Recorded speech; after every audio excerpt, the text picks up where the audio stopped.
Today, we're diving into the fascinating world of economics and we explore the concept of perfect computation right here at our local public market, Altura.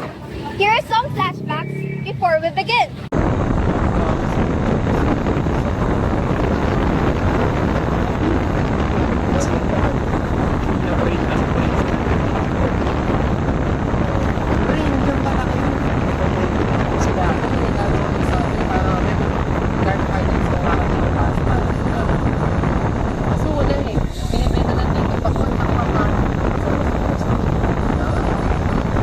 Guys, ito yung pala ulit sa Johan ng sabi.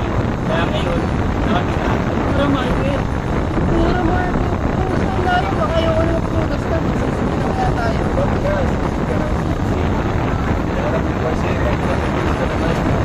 Market na lang tayo. Maraming pa. Ang kinag-reserve ako, sabi niya, pura market. Wow! Chikinig! Kaya ngayon, natapit natin kung ano nga lang.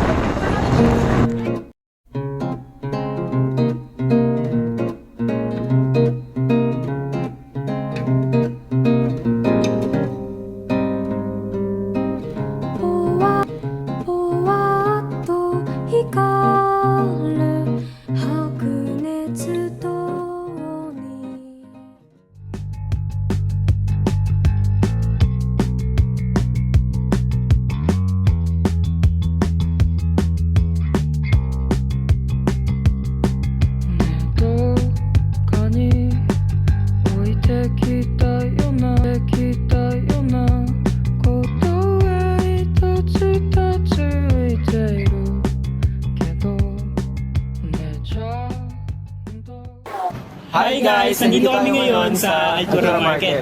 So bago tayo maghanap ng saging ni Johan, i-apply mo natin sa real life situation si mga nabanggit. Partner, explain mo ka sa amin. So, isang malaking halimbawa ng perfect competition ng Altura Market. Maraming mga nagtitinda o bumibili dito ng mga produkto gaya ng isda, gulay, prutas at iba pa. Pare-parehas din sila ng mga tinitinda kaya sa presyo lang sila nagkakatalo. Halimbawa nito, sa tatlong nagbebenta ng parehong produkto at presyo, kapag ang isa ay tinaas ang kanilang presyo, mababa o kukunti ang kanilang mamimili. Kasi bakit? Bakit ka pa bibili ng parehong produkto, parehong quality sa mas mataas na presyo, di ba? Doon ka na sa mas mababa, sa fixed price. So, ang market price ang nagiging basehan ng produkto, ay ng presyo ng produkto. So, habang naghahanap tayo ng saging ni Johan, maghahanap din tayo ng mga interviewing buyers and sellers. And tara, samahan nyo kami.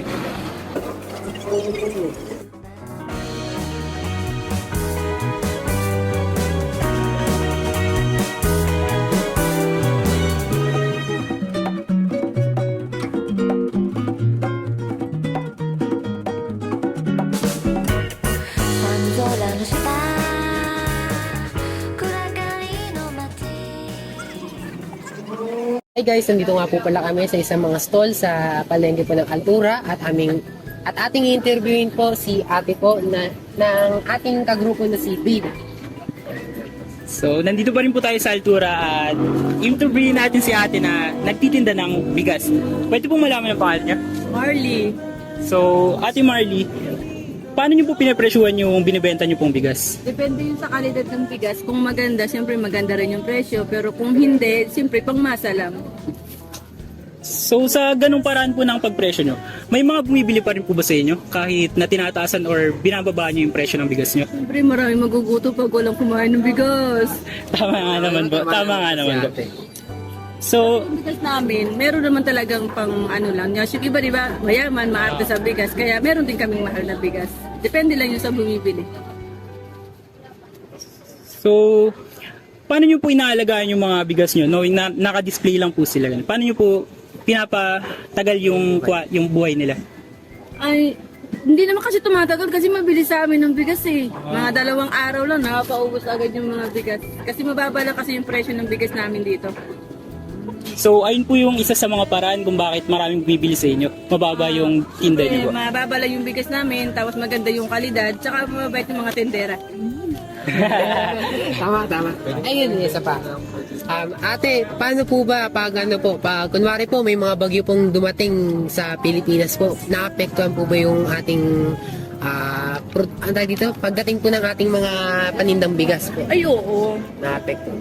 Kasi siyempre pag once na binagyo yung mga bigas, siyempre kahit paano mamahal na naman yung bigas. Tataas po yung presyo. Tapos yung iba naman ay tatago kasi gusto nila mas magmahal. Kaya siyempre, kahit mahal, bibili. Bibili pa rin po. Ay, yun po ate, paano po yun ate kapag tumas po isang, kunwari po, brand po ng bigas ko yun, ito pong Kokuyu, nagtaas po ng presyo, kukuha pa rin po ba kayo ng bigas po na Kokuyu ate? Or hindi na po? Siguro hindi muna. Hindi po. Oo. Kung sakaling kukuha naman, siguro konti lang. Konti lang. Kasi kapag bumili ng marami tapos wala naman masyadong bibili, nakatenga yung puhunan. Ito lang kasi paroling lang kasi to. Rolling. Ano mo ulit pagtanong? Yung huling katanungan niyo sa dulo. So, sabi nyo nga po may mga suki kayo. Mahalaga po ba sa inyo yung mga sinasabi po nila? Mga feedback po nila tungkol sa product nyo po?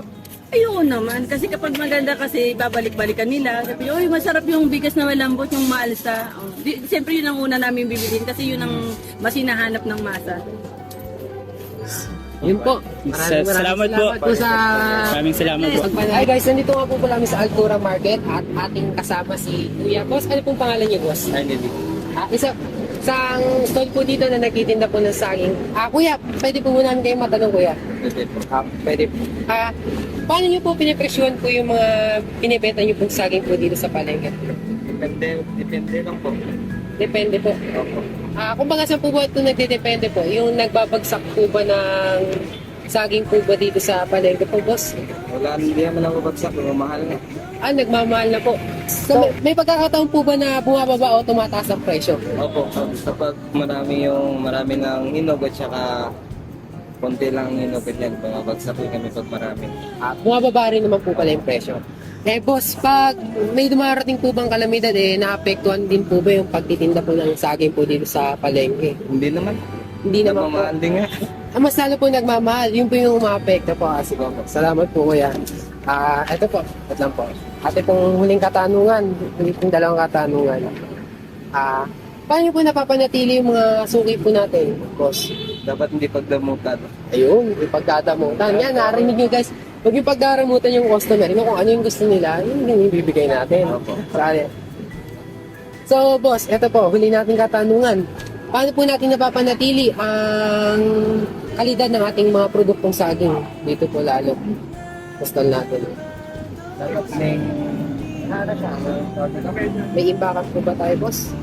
meron po. Meron pong tabihan. Ano po ba yung mga ginagamit po ba natin para po mas lalong mapatagal po yung buhay ng ating mga tindang saging, boss?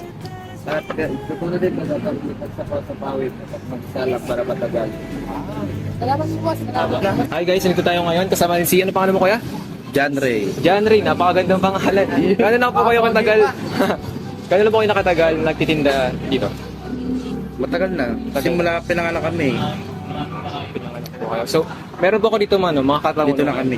May mga katanungan pa po Okay, kayo. sige. Paano nyo po pinapresyuhan yung mga binibenta nyo? Hindi ako nagpe-presyo. Yung tatay ko yung nagpe-presyo eh. Pero ba sa tingin nyo, paano pinapresyuhan po ng tatay? Kami, konti lang kami tawag dito, magtubo. Kung yung kaya lang ng customer. Kasi mahirap magtubo ng malaki. So, sa parang pong gano'n, ano po tawag dito, meron pa rin po na po kayong kinikita.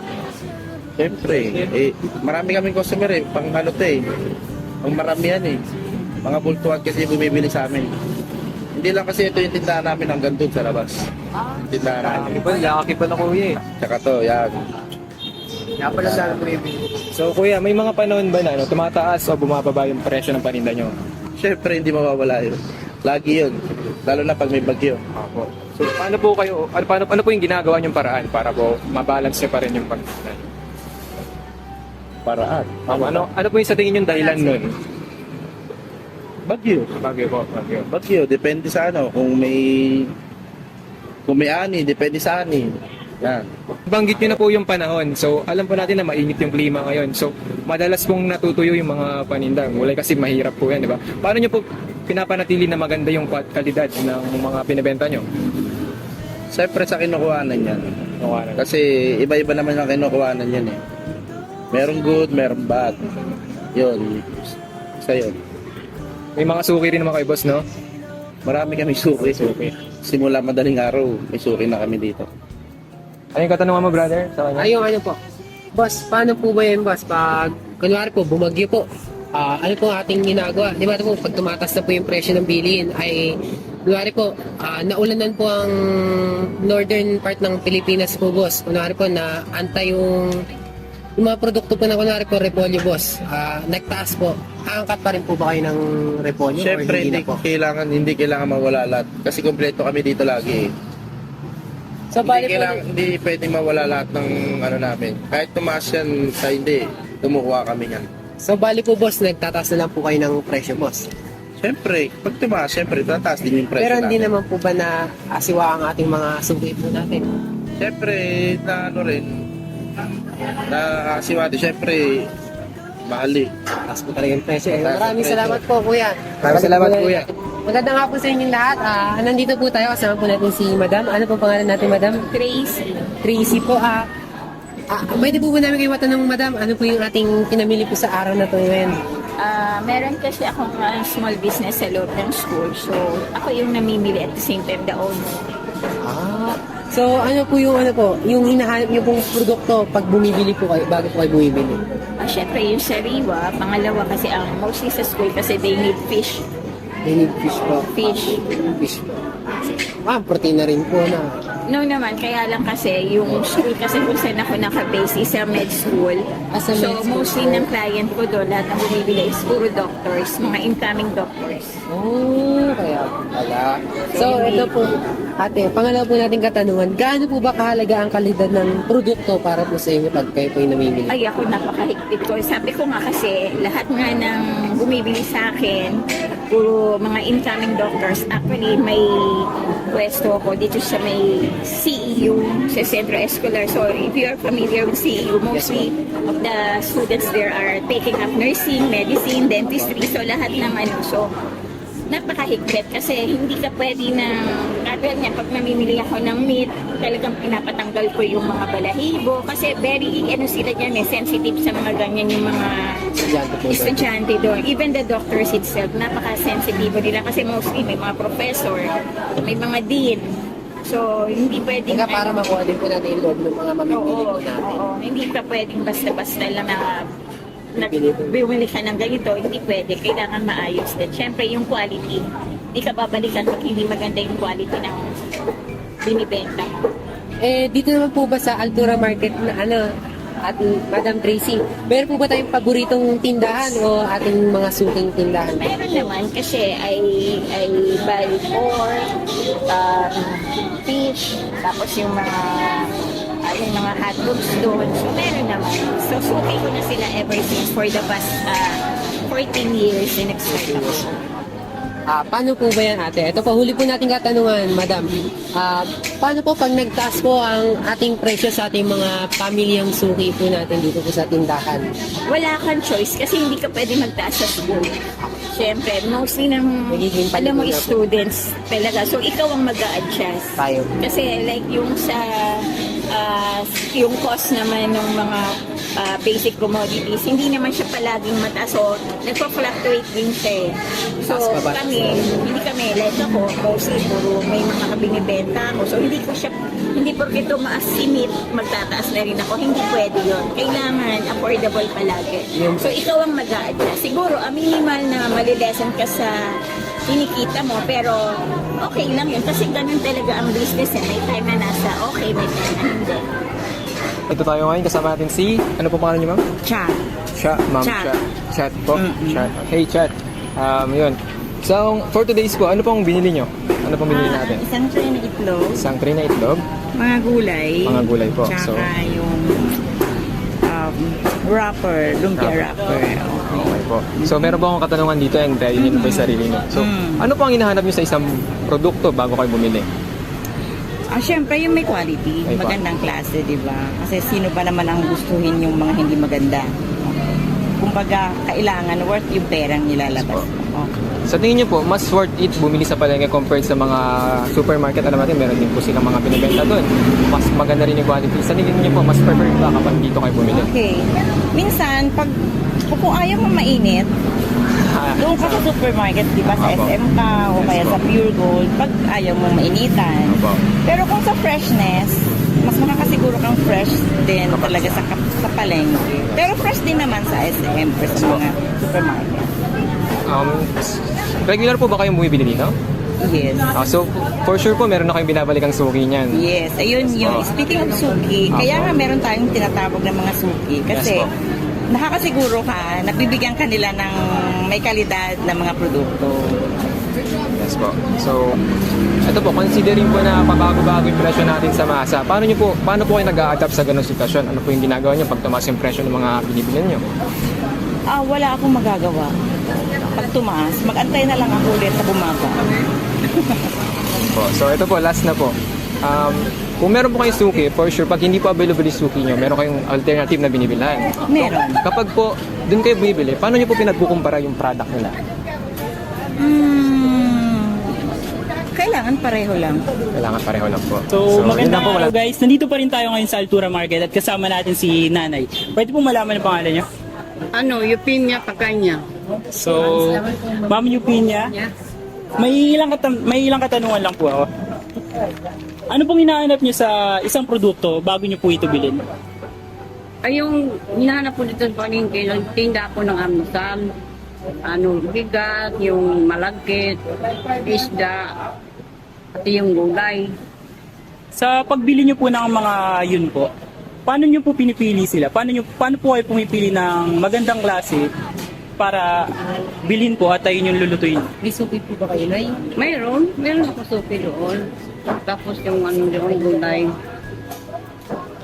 Mahalaga po ba sa inyo yung yung kalidad po ng gulay or prutas na bibili niyo bago niyo po? Yung prutas hindi ako bumibili, gulay lang.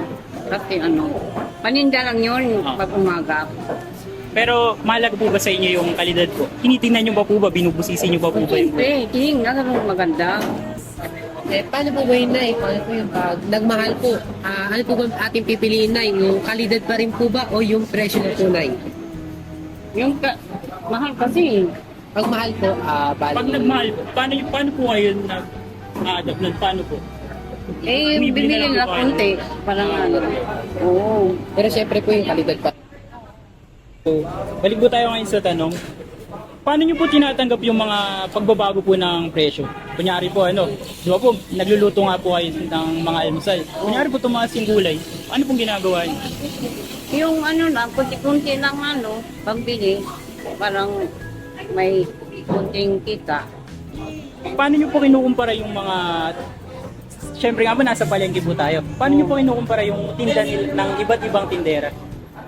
Kasi may suki na, doon na lang bibili, hindi na sa ibang tindahan. May rason po ba bakit suki po kayo ng tindahan na yun?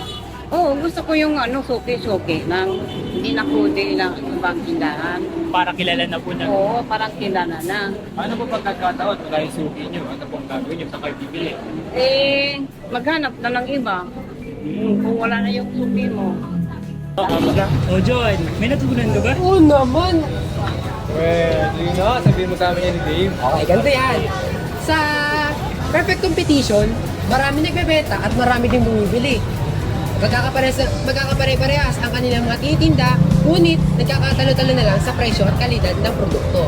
Kagaya nito, magkakalapit lamang sila ng presyo sa kanilang mga paninda. Ngunit, hindi na kailangan i-advertise pa ang kanilang mga produkto bagkus magkakapare-parehas na nga ang kanilang mga paninda.